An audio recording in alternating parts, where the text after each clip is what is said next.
جی تو ناظرین، آج ایک بار پھر آپ کو اے ایم اسٹوڈیو میں میرے پاکستان میں آپ کو آپ کا ہوسٹ اقبال کھوکھر خوش آمدید کہتا ہے۔ جیسا کہ آپ جانتے ہیں کہ ان دنوں پاکستان میں ایک مہم کا آغاز ہو چکا ہے اور پاکستان کی ایک جماعت پاکستان مسلم لیگ نون جو اس وقت پورے پاکستان میں مختلف طریقوں سے جلسوں سے میٹنگوں سے اور مختلف انداز میں اپنے کارکنوں کو متحرک کر رہی ہے کہ 21 اکتوبر کو ان کے قائد میاں محمد نواز شریف پاکستان میں واپس آ رہے ہیں اور ان کی ممکنہ پاکستان میں آمد کے حوالے سے اور ان کی واپسی کے حوالے سے آج ہم بات کریں گے۔ اور آج ہمارے درمیان نیشنل پارٹی پنجاب کے جنرل سیکرٹری اور متحرک ایک سیاسی سماجی رہنما ہے اور سیاست پر ان کا گہرا ایک تجزیہ رکھتے ہیں۔ تو آج ہمارے درمیان جناب طالب حسین صاحب موجود ہیں۔ جناب طالب حسین صاحب، آپ کو آج ہم اے ایم اسٹوڈیو میں خوش آمدید کہتے ہیں۔ بہت شکریہ۔ اور طالب حسین صاحب، ہم آج کل آپ دیکھ رہے ہیں کہ پاکستان میں میاں محمد نواز شریف کا لندن سے پاکستان میں واپسی کے حوالے سے بہت ذکر ہو رہا ہے، تو آپ اس حوالے سے کیا کہیں گے؟ شکریہ اقبال صاحب، یہ آپ کا بہت ہی ریلیونٹ سوال ہے۔ میاں صاحب پاکستان میں آ رہے ہیں، میرے خیال ہے کہ اب اس میں کوئی شک و شبے کی گنجائش باقی نہیں رہی۔ جس طریقے سے ان کی پارٹی یہاں پر تیاریاں کر رہی ہے ان کے استقبال کے لیے، 21 اکتوبر یعنی کہ آج سے ٹھیک 7 دن بعد میاں صاحب نے لاہور میں لینڈ کرنا ہے، تو اس میں مجھے تو حقیقت نظر آ رہی ہے۔ اور ویسے بھی میں سمجھتا ہوں کہ تمام جو سیاسی لوگ ہیں ان کو پاکستان میں آنا چاہیے یا ان کو آنے دیا جانا چاہیے، ان کو اجازت ہونی چاہیے پاکستان میں آ کر سیاست کرنے کی۔ میاں صاحب کا جو ہمیشہ سے ایک سٹانس رہا ہے اور خاص طور پر ووٹ کو عزت دو کے معاملے پر، تو اس کو لے کر کے لوگ یہاں پر تنقید بھی کرتے ہیں کہ وہ جو ان کو جو ہے پلیٹلیٹس کم ہو گئے ہیں اور وہ باہر گئے ہیں علاج کرانے، پھر آئے نہیں ہیں، وہ بھگوڑے ہو گئے ہیں، ان کو ابھی تک دوائی نہیں ملی، دوائی ملے گی تو واپس آئیں گے۔ میں سمجھتا ہوں یہ سارے ایک جو ہے نا مخولیہ پن ہے۔ دیکھیں، سیاست دان جو ہوتا ہے وہ اپنے وقت کا انتظار کرتا ہے اور ٹھیک وقت پر وہ سٹرائک کرتا ہے۔ سارے لوگ عمران خان نہیں ہوتے کہ وہ سیاست کو کشتی سمجھ کر جو ہے وہ لڑائی شروع کر دیتے ہیں، جس کا نقصان آپ نے دیکھا حال ہی میں عمران خان کو ہوا ہے۔ تو سیاست جو ہے وہ حکمت عملی کا نام ہے اور میاں صاحب اپنی حکمت عملی کے ساتھ واپس آ رہے ہیں۔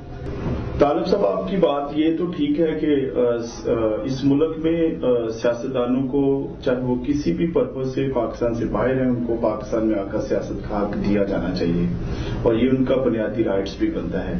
لیکن سوال یہ پیدا ہوتا ہے کہ جہاں میاں نواز شریف صاحب پاکستان میں آ رہے ہیں تو آپ کیا سمجھتے ہیں کہ جو اس وقت ملک کی موجودہ معاشی، اقتصادی اور سماجی صورتحال ہے، جیسے مہنگائی ہے، بے روزگاری ہے اور دیگر اور بھی بہت ساری چیزیں ہیں، جس سے ملک میں بہت ساری پوزیشن جو اس وقت عوام جو ہے نا وہ کسی نہ کسی مسیحا کے انتظار میں ہے، تو آپ کیا سمجھتے ہیں کہ میاں نواز شریف صاحب سے جو توقعات ان کی پارٹی کے حوالے سے اس عوام کو دی جا رہی ہیں اس میں وہ کما کا پورا ہو سکے؟ اقبال صاحب، سوال انتہائی ریلیونٹ ہے۔ یہاں پر بہت سارا پانی جو ہے پلوں کے نیچے سے بہہ چکا ہے۔ میاں صاحب کو یہ گمان ہے کہ 90 میں وہ حکومت میں آئے اور 1 سال کے اندر 700 کمپنیاں جو ہے اسٹاک چینج پہ لسٹڈ ہوئیں۔ وہ 97 میں آئے تو پہیا چل پڑا معیشت کا۔ تھوڑا سا کرائسس اس وقت آیا جب ایٹمی دھماکے کیے اور پاکستان میں ڈالر کی شارٹیج پیدا ہوئی، اس کے بعد انہوں نے اس کو اوور کم کر لیا۔ اسی طریقے سے 2013 میں آئے بدترین گیس کا بحران، بجلی کا بحران، مطلب کوئی ایسا معاملہ نہیں تھا، دہشت گردی سے لے کر ملک بحرانوں میں گھرا ہوا تھا اور میاں صاحب نے اس کو نکالا۔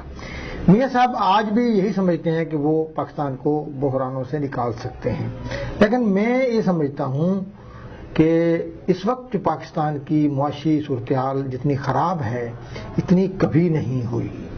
پاکستان کو فارن ایکسچینج کی انتہائی ضرورت ہے، خاص طور پر پاکستان اس وقت آگے بڑھ سکتا ہے جب وہ اپنی امپورٹس کم کرے اور ایکسپورٹس زیادہ سے زیادہ بڑھائے.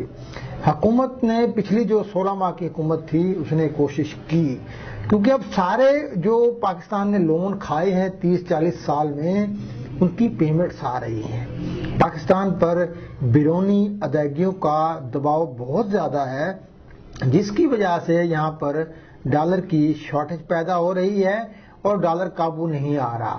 پاکستان میں مہنگائی کا سب سے بڑا جو وجہ ہے اس وقت ڈالر کرائسس ہے، اور ڈالر کرائسس کی وجہ سے پاکستان کے اندر عوام جو ہے ان کے حالات جو انتہائی خراب ہیں. اور میرا خیال ہے کہ نواز شریف صاحب واپس آ کر یقیناً انہوں نے کوئی نہ کوئی حکمت عملی بنائی ہوگی. یہ کوئی آسان کام نہیں ہے، انتہائی کٹھن کام ہے، اور میاں صاحب کے لیے مطلب کچھ چیلنجز بہت ہیں. پہلی بات تو یہ کہ آپ کیسے ازیوم کر سکتے ہیں کہ میاں صاحب حکومت میں آ جائیں گے؟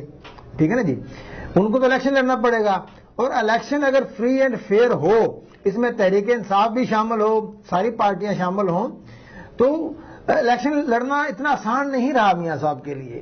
کیونکہ اس وقت جو مطلب پچھلے سال جو مئی 2021 میں عدم اعتماد سے پہلے کی صورتحال اور بعد کی صورتحال میں زمین آسمان کا فرق ہے، تو وہ چولہیں ہل چکی ہیں یہاں پر. تو میاں صاحب کیا نعرہ ہوگا، کیا سلوگن ہوگا، کیا نیریٹو ہو گیا کہ جس کے پیچھے لوگ لگیں گے، میاں صاحب الیکشن جیتیں گے اور وزیر اعظم بنیں گے.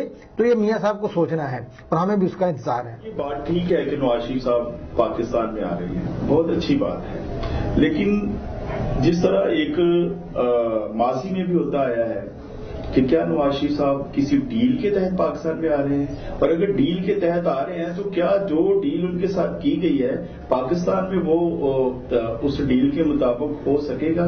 کیونکہ نواز شریف صاحب پر مقدمات بھی ہیں اور بہت سارا قانونی پیچیدگیاں بھی ہیں. اس حوالے سے آپ کیا کہتے ہیں؟ اقبال صاحب، بات یہ ہے کہ جو معاملہ ہے نا ڈیل کا، دیکھیں آپ نے دور دیکھا پچھلا جو عمران خان کا اور باجوہ کا دور تھا، جس میں باجوہ ڈاکٹرائن جو ہے رائج تھی، اس میں کیا کیا ظلم نہیں ہوا، کس کس پر تشدد نہیں ہوا، کون کون سا صحافی نہیں اٹھایا گیا، کون کون سا سیاستدان نہیں اٹھایا گیا. دیکھیں نواز شریف سیاستدانوں کے پاس بندوق تو ہوتی نہیں ہے.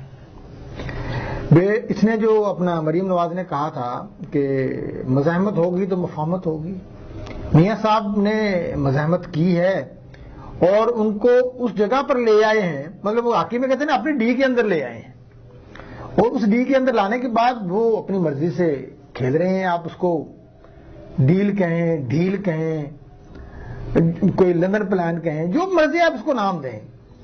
تو آپ نے پریشر بڑھانا ہوتا ہے اور پریشر بڑھا کر اپنی چیزیں حاصل کرنی ہوتی ہیں. اب عمران خان بدقسمتی سے پریشر بڑھاتے بڑھاتے وہ جو ہے اس کو متشدد ہو گئے. جب متشدد ہو گئے تو چیزیں ان کی کنٹرول سے نکل گئیں. تو یہ ساری صورتحال ہے. تو نواز شریف کی جو قانونی پیچیدگیوں کا معاملہ ہے جن کا آپ نے ذکر کیا، تو قانونی پیچیدگیاں دیکھیں ہیں ضرور، لیکن آپ ہم سب سمجھتے ہیں کہ یہ اس طرح کے کیسز نہیں تھے. یہ کیسز بنائے گئے اور مطلب آپ 11 والیم یا 13 والیم واجد ضیاء نے بنائے، وہ کہاں ہے؟ کاغذ کے ڈھیر تھے. تو وہ 11-12 والیم میں سے نکلا کیا کہ آپ نے بیٹے سے تنخواہ نہیں لی اور آپ ڈسکوالیفائی ہیں. حالانکہ انکم ٹیکس آرڈیننس 2001 میں یہ لکھا ہوا ہے کہ ٹیکس جو ہے سیلری جو ہے وہ ریسیٹ بیسس پہ کاؤنٹ ہوگی. جب ایکچولی آپ کی پاکٹ میں آ گئی تو آپ کی انکم کنسیڈر ہوگی. تو یہ اس طریقے سے نہیں ہے. اسی طریقے سے جو دیگر کیسز ہیں ایون فیلڈ اور دوسرے، اس میں دیگر ملزمان جس میں کیپٹن صفدر اور مریم تھی وہ بری ہو چکی ہیں. تو اب قانونی طور پر تو نواز شریف کے خلاف کوئی ایسی بات نہیں ہے. کرپشن کے کیسز ان کے اوپر ہیں نہیں، ٹھیک ہے، وہ شہباز شریف کے اوپر ہیں، وہ اپنا بھگت رہے ہیں، سب نے بھگت بھی لی ہیں 2-2.5 سال. تو یہ فیصلہ تو ہماری عدلیہ نے کرنا ہے کہ انہوں نے کیا قانون کا کھلواڑ کرنا ہے، کیا اپنے ماضی میں جو لگے داغ ہیں، جو ان کا منہ کالا ہوا ہے، اس کا کوئی ازالہ کرنا ہے، یا اسی طریقے سے 3 ٹائم پرائم منسٹر کو جو ہے انہوں نے جس طریقے سے وہ وزیر اعظموں کے ساتھ سلوک کرتے رہے ہیں اسی طریقے کا سلوک کرنا ہے. میں سمجھتا ہوں کہ ایسی کوئی رکاوٹ نہیں ہے. طالب صاحب یقیناً آپ نے بہت اچھا بات کی ہے کہ پاکستان میں جو قانونی پیچیدگیاں ہیں وہ اگر دیکھا جائے تو عدالتوں کو بھی اس وقت سیاستدانوں کو اسپیس دینے کی صورت ہے. یہاں بات طالب صاحب آپ نیشنل پارٹی پنجاب کے جنرل سیکرٹری ہیں اور ایک ذمہ دار ہیں, تو کیا نیشنل پارٹی ماضی کی طرح مسلم لیگ نون کے ساتھ چلے گی؟ اقبال صاحب, جہاں تک تعلق نیشنل پارٹی کا ساتھ چلنے کا ہے یہ ایسا نہیں ہوتا. پارٹیاں جو ہے انڈیپینڈنٹلی الیکشن لڑتی ہیں, کوئی پارٹی دوسری پارٹی کو سپیس دینے کے لیے تیار نہیں ہوتی. کیا ہم پی ایم ایل این کو کہیں کہ پنجاب میں ہمارے ساتھ ایڈجسٹمنٹ کریں اور ہمیں کوئی ایک سیٹ دے دے وہ دے دیں گے؟ تو یہ ایک فائٹ ہے. تو ہم وہاں پر انڈیپینڈنٹلی الیکشن لڑتے ہیں. الیکشن لڑنے کے بعد جو ایڈجسٹمنٹ ہوتی ہے, جو اتحاد بنتے ہیں, جو الائنسز بنتے ہیں, اس کے اندر جا کر کے حکومت کا حصہ بنا جاتا ہے. 2013 میں بھی یہی ہوا تھا. اس وقت ہم سب سے جونیئر پارٹی تھے, سیٹوں کے حوالے سے ہم تیسرے یا چوتھے نمبر پر تھے, تو ہماری ان کے ساتھ اتحاد ہوا اور اس میں وہ اتحاد لے کر کے ہم چلے. تو اس وقت بھی نیشنل پارٹی کی اپنی پالیسی ہے, ہم بائیں بازو کی جماعت ہیں اور یہ P M L N right wing کی جماعت ہے. ہم تو اوور آل سیاسی لوگوں پر بات کرتے ہیں, سیاست کے حوالے سے بات کرتے ہیں. پی ایم ایل این کے حوالے سے جو ہے ہمارا اس طریقے سے وہ جو نہیں ہے کہ ہمارا ان کے ساتھ کوئی پرماننٹلی کوئی معاہدہ ہو گیا ہے. ہم نے بہت ساری چیزوں پر ان سے اختلاف کیا ہے, جیسے ابھی سینٹ کے اندر جو آرمی ایکٹ میں اور سول سیکرٹ ایکٹ میں جو ترامیم آئی تھیں اس میں ہم نے ڈٹ کر مخالفت کی ہے, بلکہ واک آؤٹ کیا ہے. اسی طریقے سے جو 2015 کے سینٹ کے الیکشن تھے وہ ہم نے الگ سے لڑے تھے, ہم 3 سیٹیں جیتے تھے, پی ایم ایل این ہار گئی تھی. پھر 18 کے سینٹ کے الیکشن ہم پھر جیت گئے وہاں پر, اور پی ایم ایل این کی کوئی 25 سیٹیں تھیں, اس کے باوجود وہ نہیں جیت سکے وہاں پر.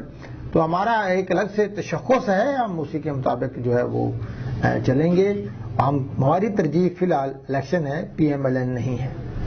تو ناظرین, آج آپ نے نیشنل پارٹی پنجاب کے جنرل سیکرٹری طالب حسین صاحب کے ساتھ ہونے والی ساری گفتگو کو سنا.